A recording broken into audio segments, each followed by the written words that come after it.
Hi, my name is Mrs. Heeneman and I'm here today to teach you about sweet potatoes. Sweet potatoes are one of my favorite vegetables.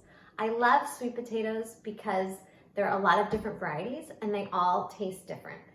Another neat thing about sweet potatoes is the different varieties come in different colors. Today I have 3 different varieties. I have a Japanese sweet potato that's purple inside. I have a Hana yam, and yams are really similar to sweet potatoes. This Hana yam is white inside. And I have a jewel yam that's a beautiful golden orange inside. If you've tried a sweet potato before and you think that you don't like them, you want to keep trying them because all these different varieties of sweet potatoes all taste a little bit different. These jewel yams are especially sweet, so you might want to go ahead and try them. There's lots of different ways that you can eat sweet potatoes too. You can cut them up and bake them in the oven like French fries.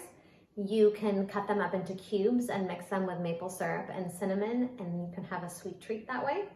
You can grate them and create a sweet potato hash on the stovetop. And my kids' favorite way actually to eat sweet potatoes is to just cut them into slices and eat them raw. They love to have that for a snack. When you're eating a sweet potato, you want to make sure that you have a full serving size, which for kids is ½ a cup or roughly a cupped handful. Adults need to eat 2 cupped handfuls, but kids can get away with 1 cupped handful. Sweet potatoes are high in vitamin A and vitamin C, and both of those nutrients are important for keeping your immune system healthy. Vitamin A also helps keep your vision healthy, and it also helps your skin stay nice and beautiful. Sweet potatoes are a root vegetable, which means they grow underground. When you're buying a sweet potato, you want to make sure that they have firm, dark skin and that they don't have any bruises or sprouts on them. You can store sweet potatoes in a cool, dark place, like in the pantry, but you don't want to keep them in the refrigerator because that can actually change the core of the sweet potato and give it an off taste. Before you eat sweet potatoes, though, you want to make sure that you scrub them really well in the sink to get off any dirt that can be on the skin. Sweet potatoes are one of the most nutritious vegetables that you can eat. In the United States, we eat about 4.2 pounds of sweet potatoes per person each year. That's a lot of sweet potatoes.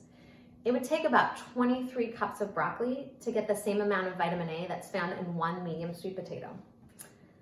Sweet potatoes are more nutritious when you eat them with the skin on because that's where a lot of the fiber and vitamins are.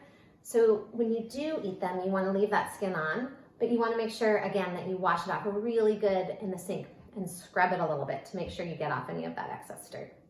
George Washington Carver was an African American who revolutionized Southern agriculture, and he created 100 new products with sweet potatoes, including flour, ink, starch, and synthetic rubber. Sweet potatoes are part of the root vegetable family, which we talked about, and they usually grow downward and they anchor the plants into the ground, and there they can absorb moisture and nutrients for the leaving part of the plant to grow. Native Americans were already growing sweet potatoes when Christopher Columbus arrived on the northern continent in 1492. And finally, the sweet potato was a main source of nourishment for early homesteaders and for soldiers during the American Revolution and the Civil War. Thanks for learning with me today.